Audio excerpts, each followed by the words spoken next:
en 2022. De même, le nombre de visiteurs ayant séjourné en Égypte au cours des 6 premiers mois de 2024 a atteint 7,69 millions, selon un communiqué du ministère du Tourisme.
Et à présent, mesdames et messieurs, nous passons directement à notre débat principal d'aujourd'hui concernant le complexe de temple de Karnak. Et pour cela, nous avons le plaisir d'accueillir au bout du fil Dr Manal Mourad, qui est guide touristique et chercheuse en Égypte antique. Bonjour.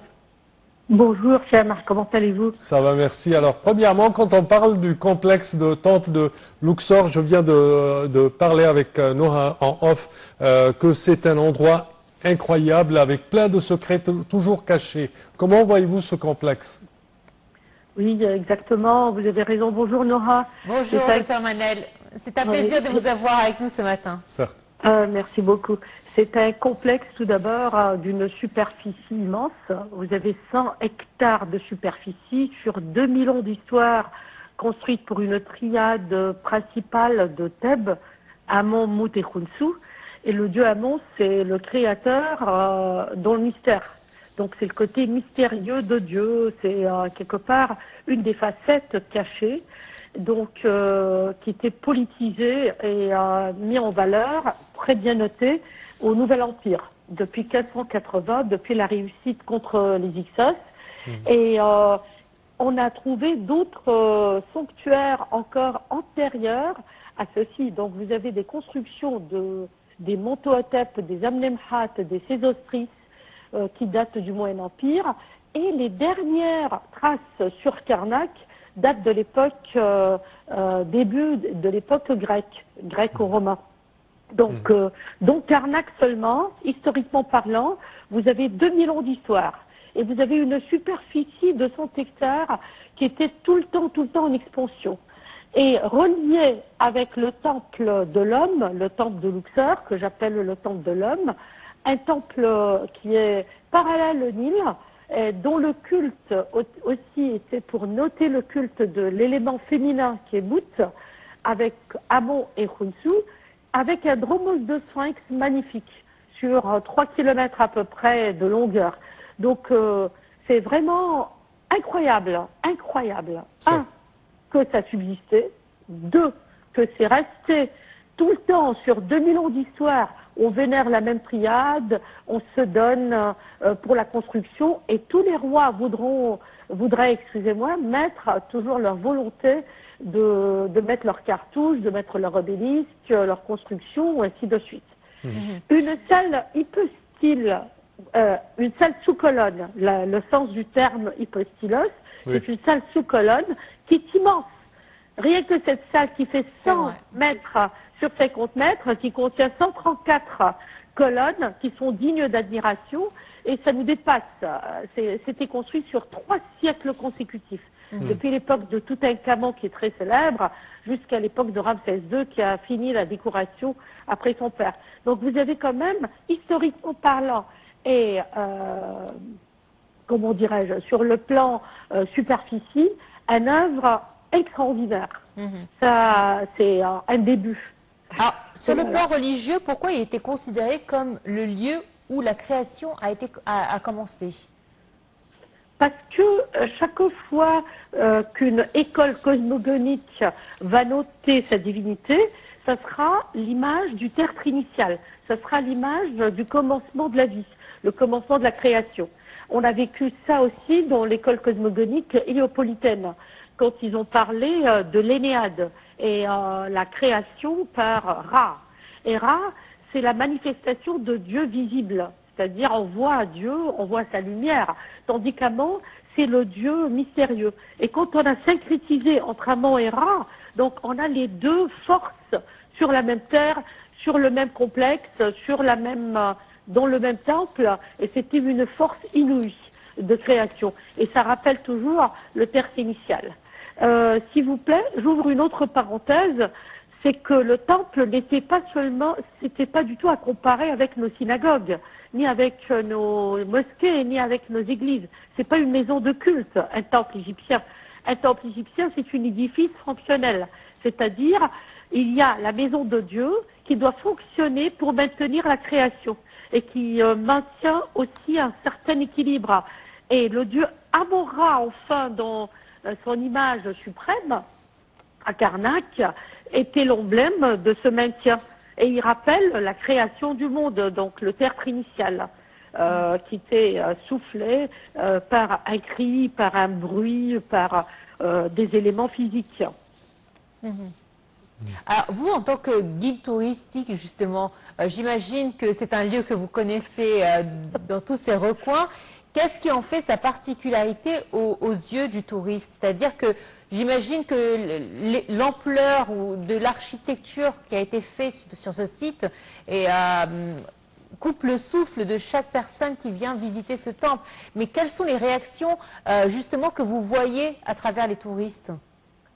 Tout d'abord, comme vous dites, ils sont stupéfaits uniquement rien qu'on commence de marcher dans les ruines. Et quand ils prennent la sensation qu'ils reculent dans l'histoire et qu'ils peuvent traverser 2000 ans d'histoire encadrés par ces ruines et par les parties relevées, vous savez qu'il y a un seul axe qui est maintenant relevé, mais aussi on invite les gens d'aller au-delà de cet axe.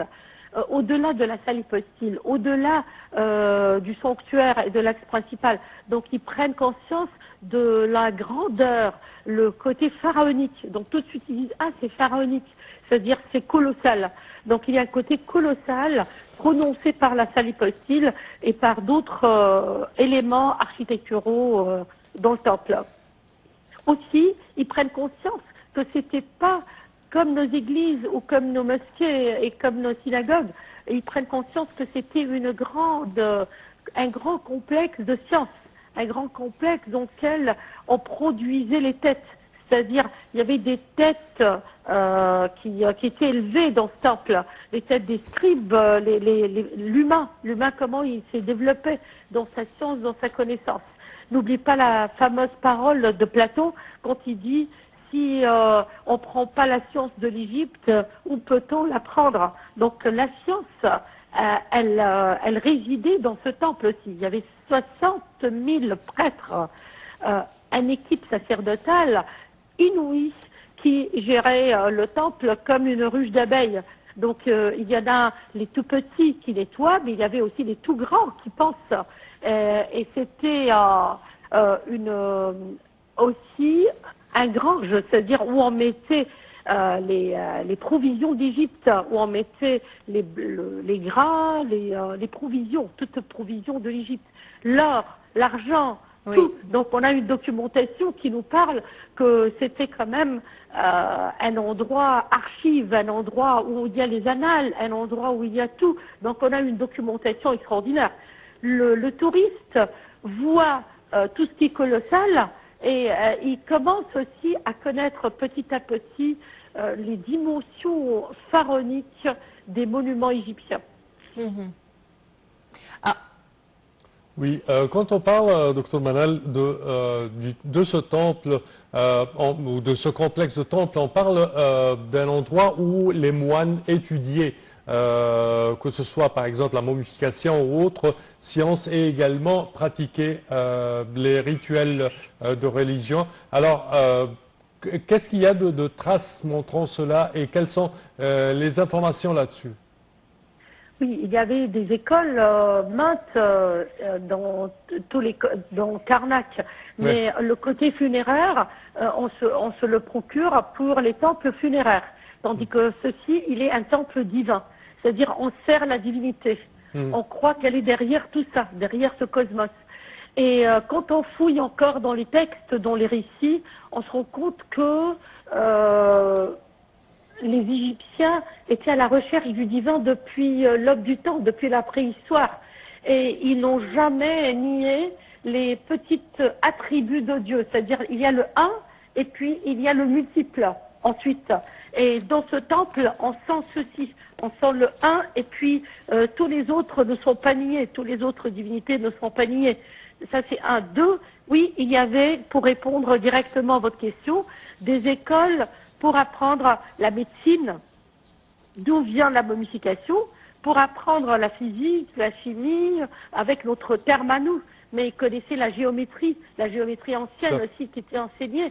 Et aussi, il y avait des écoles militaires. La preuve, la pharaon, la reine Hatshepsut, avait confié son petit enfant, le petit-fils, Toutmosis III, à Karnak, entre les mains de ces prêtres que vous avez appelés les moines.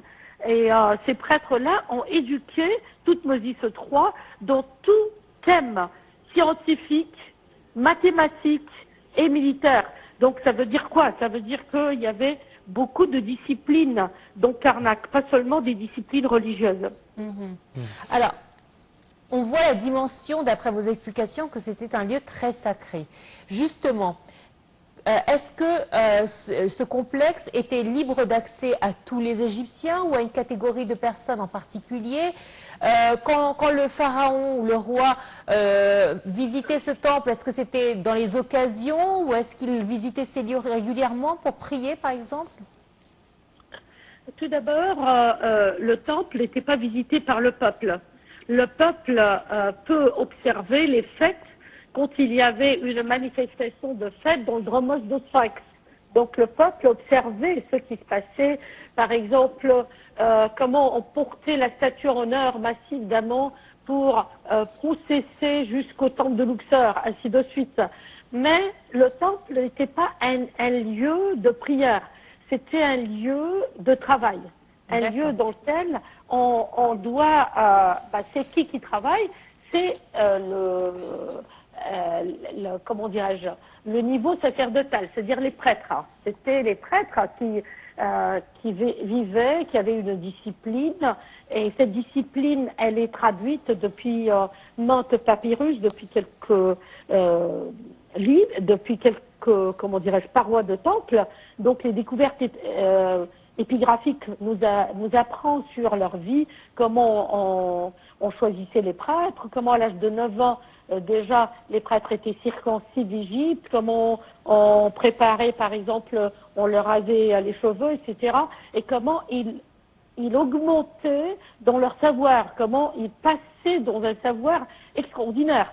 Et puis, il y avait les prêtres, les scribes, qui sont hors du temple, parce qu'il y avait d'autres écoles hors des temples. Donc, il y a la connaissance attachée au temple, mais il y a aussi une connaissance extériorisé des temples. Donc le roi, quand il arrive dans le temple, il célébrait un culte pour animer le temple. Et c'était son rôle, une des vocations du pharaon, c'était de célébrer ce côté divin, ce côté prière. Au nom de qui? Au nom de tout son peuple.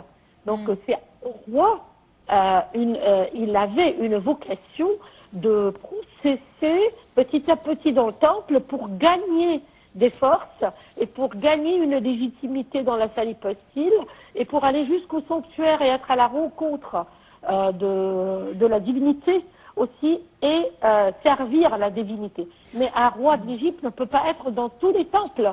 Donc il déléguait le grand prêtre à sa place de temps en temps pour célébrer dans un culte journalier, 3 fois par jour, la même animation des temples. Donc il faut voir parallèlement, comme la vie des moines dans nos déserts chrétiennes, ces moines, ils travaillent la terre, ils travaillent des superficies cultivées pour manger, pour faire manger les autres, ils travaillent leur science. Ils sont des gens qui ont fait énormément d'études très élevées. Ils ont des magistères, ils ont des doctorats, des DEA pour être acceptés dans ce domaine. Et puis, ils se donnent à la spiritualité. C'était ça, la vie des prêtres aussi, auparavant, dans l'Égypte de l'Antiquité. Il y avait les travails des champs, avec les superficies de terrain attachées au temple, pour enrichir de plus en plus leur domaine. Et il y avait aussi la science qui était travaillée, et il y avait le côté spirituel. Et de temps en temps, le roi, quand il quittait la capitale, à cette époque-là, il habitait Thèbes, donc il était à côté, mais disons qu'un roi Khéops qui habitait Héliopolis, ou Snéfrou, son père, il va quitter par sa barque sacrée, par sa barque de l'époque, la locomotion, pour aller visiter Khnoum à Éléphantine, pour aller visiter par exemple le dieu Thoth à Hermopolis, etc. Donc le roi visitait les temples dans un but de célébrer le culte journalier et accomplir sa vocation du roi Horus sur terre. Roi représentant du dieu Horus sur terre, qui est une vocation presque divine. Parfait. Docteur Mourad, docteur Manal, je m'excuse, l'affaire de l'allée des béliers et des sphinx menant du complexe de Karnak jusqu'au temple de Luxor.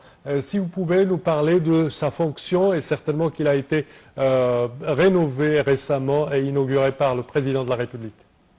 Oui, quelle rénovation aussi, parce que vous savez, c'était le rêve d'un grand égyptologue égyptien, Dr Ronim, dans les années 1939, puis c'était pas passé comme ça, puis encore une fois renouvelé cette demande par maintes archéologues égyptiens, et enfin il y avait un maire de Luxor qui a fait énormément pour Luxor, et c'est lui qui a revendiqué quand même ce sujet.